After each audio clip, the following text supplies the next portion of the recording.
Eu pretendia falar agora nesse vídeo sobre o Paulo Henrique Amorim e o afastamento dele da Record por questões políticas, mas o comentário que eu mais recebi até agora, hoje aqui, tá todo mundo pedindo, tanto no canal do YouTube aqui quanto no Twitter, é que eu fale sobre o Ciro Gomes no Morning Show e ele esmigalhando o Caio Coppola.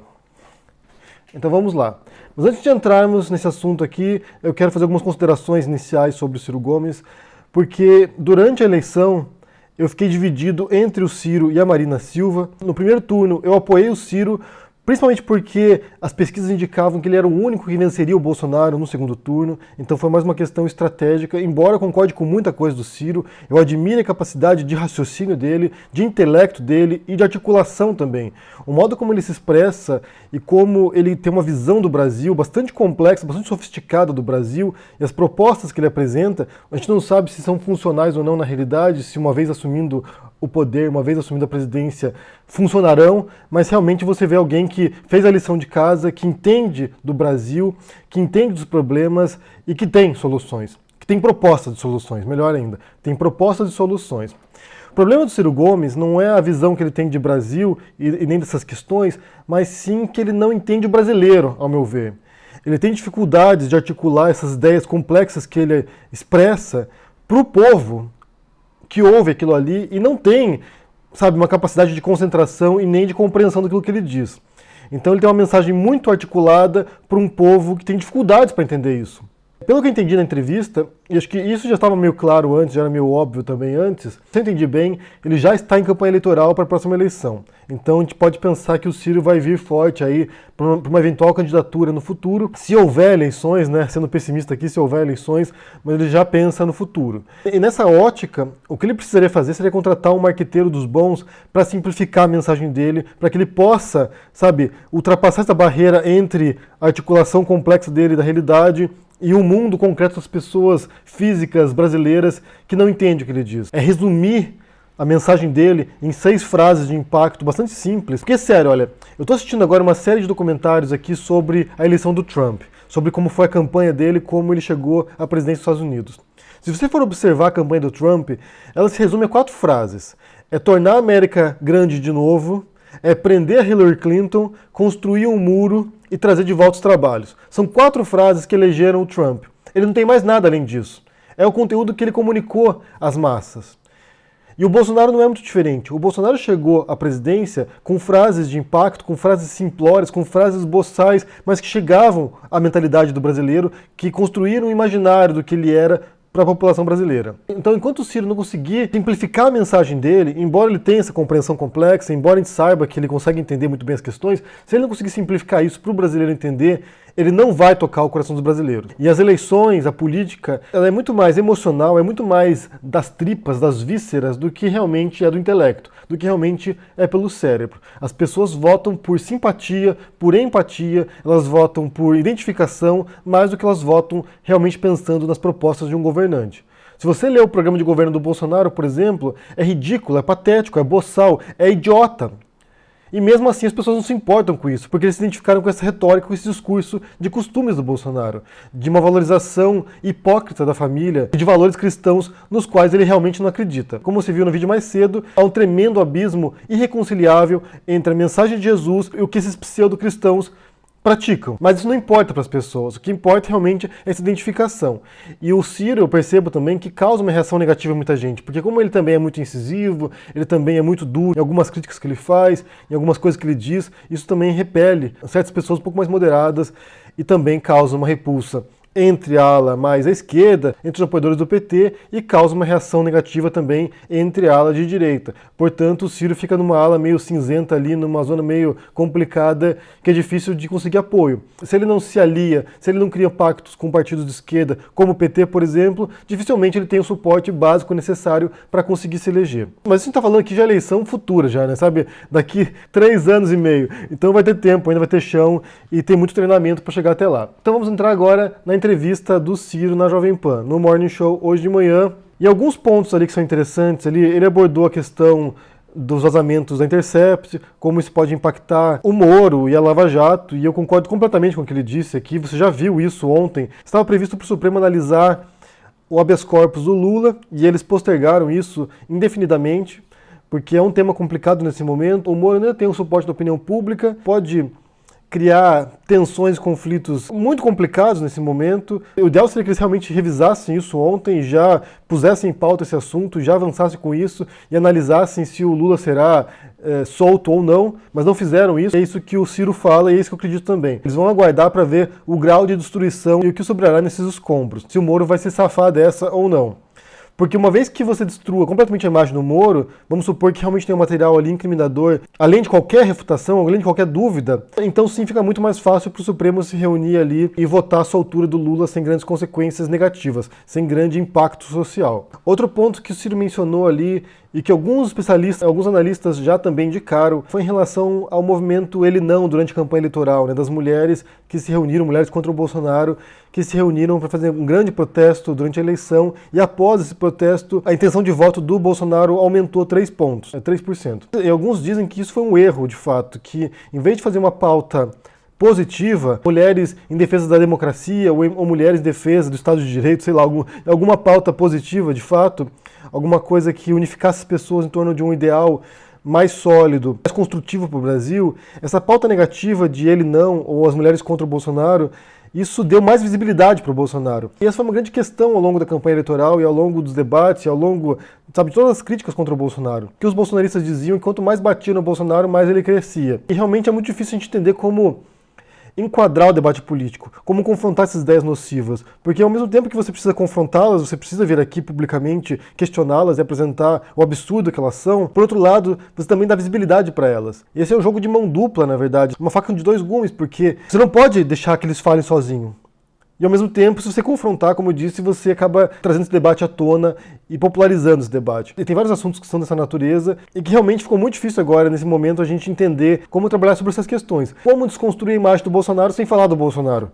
Como desconstruir a imagem do fascismo sem falar do fascismo. Como desconstruir a imagem do racismo sem falar do racismo, ou sem falar de atos racistas que vêm à tona na mídia, na imprensa, que demonstram isso. Então é muito complicado, realmente é uma questão muito complicada. Eu tenho até um livro que comecei a ler sobre isso, e não prossegui na leitura, mas eu quero fazer isso em breve, que se chama Don't Think of an Elephant, Know Your Values and Frame the Debate, que é do George Lakoff. Não pense em um elefante, conheça os valores e delimite o debate, né, ou enquadre o debate. É como que você pode criar uma pauta positiva, como você pode propor certos assuntos sem necessariamente dar visibilidade para aquilo que é negativo, aquilo que é prejudicial. Então, durante a campanha do Bolsonaro, esse assunto que eu já falei anteriormente, né, sobre a Mônica Iose, sobre o CQC, que levavam o Bolsonaro frequentemente para tirar um sarro do Bolsonaro e ao mesmo tempo em que dava visibilidade para ele, ou a Luciana Gimenez, ou seja, por mais que fosse crítico do Bolsonaro, fosse para expor quão patética era essa figura, isso acabou tornando ele popular e levando ele para o lares das pessoas, né, para a televisão das pessoas, acabou favorecendo ele de maneira inequívoca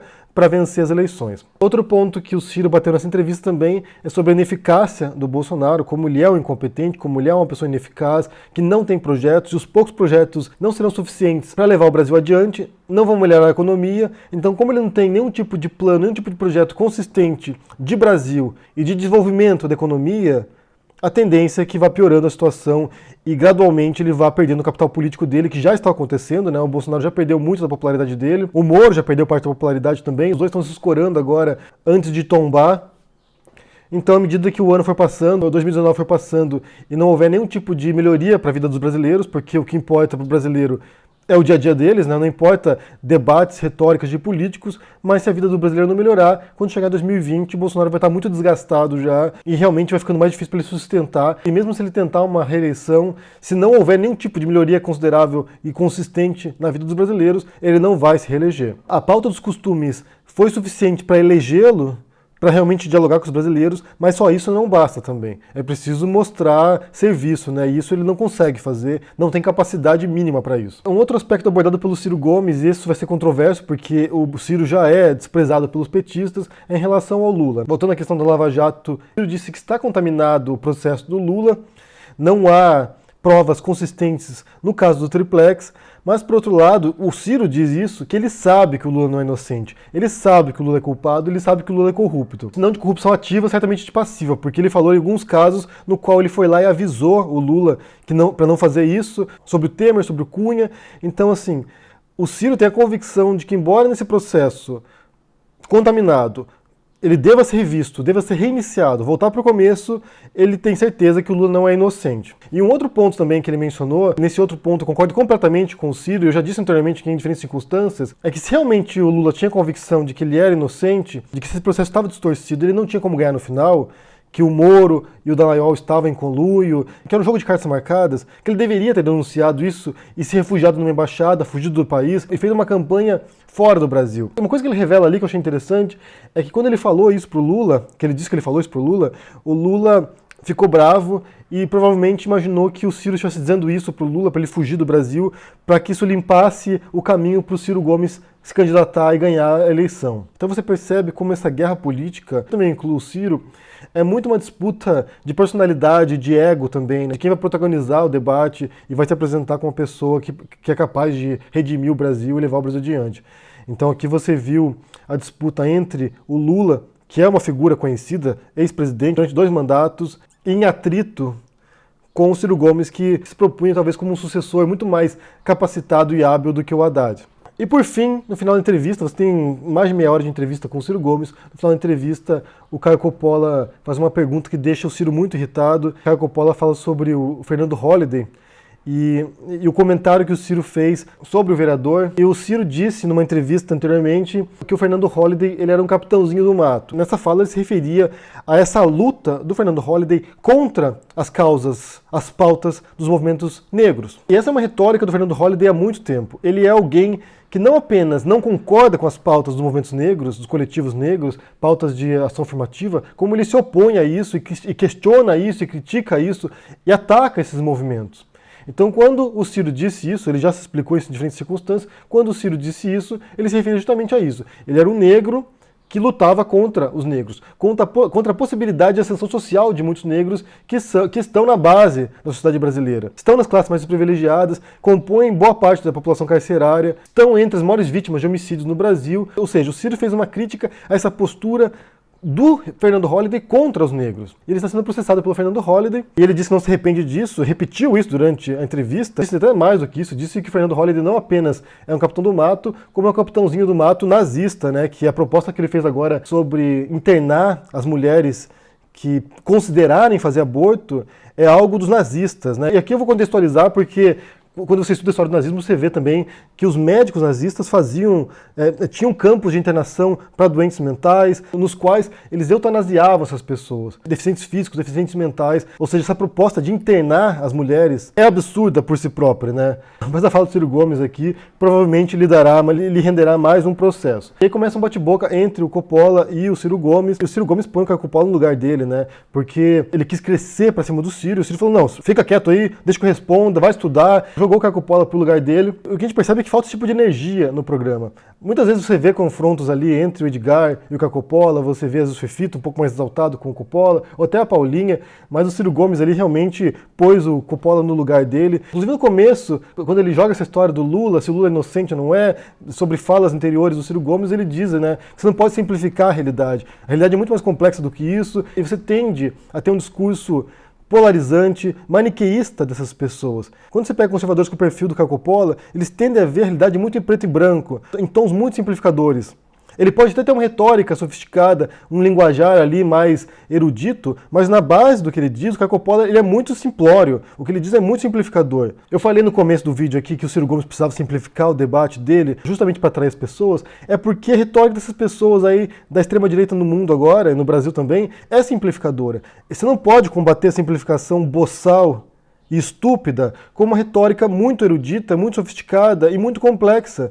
Porque você está em desigualdade aqui. O simplório ele sempre vai ter um apelo muito mais emocional e muito mais direto para as pessoas. Não é à toa que o Caio Coppola agora é o queridinho da Jovem Pan, porque ele tem, como eu disse, uma retórica que parece sofisticada, mas a base, a essência do que ele diz é muito simplória. Qualquer pessoa consegue entender emocionalmente que o Caio Coppola põe toda a culpa dos males do mundo no PT e na esquerda. Isso dialoga de maneira muito profunda com essa onda antipetista no Brasil. Você pode falar termos juridiquês aí, você pode falar termos difíceis, mas na base A fala é muito simples. Mas foi interessante ver o finalzinho desse programa aí, esse embate um pouco mais acalorado aí, e o Ciro realmente se impondo. E essa é uma postura habitual do Ciro também em outros debates, em outras entrevistas, então ele tende a atropelar quem se põe no caminho dele, jornalistas que tentam interrompê-lo, jornalistas que tentam, sabe, acuá-lo, e ele sempre acaba dando uma volta ali, passando por cima dessas pessoas. Isso nem sempre pega bem, às vezes cai mal, mas nesse caso em particular aí com o Caio Coppola, foi bom ver ali o Caio Coppola com a cara de tacho ali, sem saber como reagir. Eu quero saber se vocês assistiram essa entrevista do Ciro Gomes de manhã no Morning Show.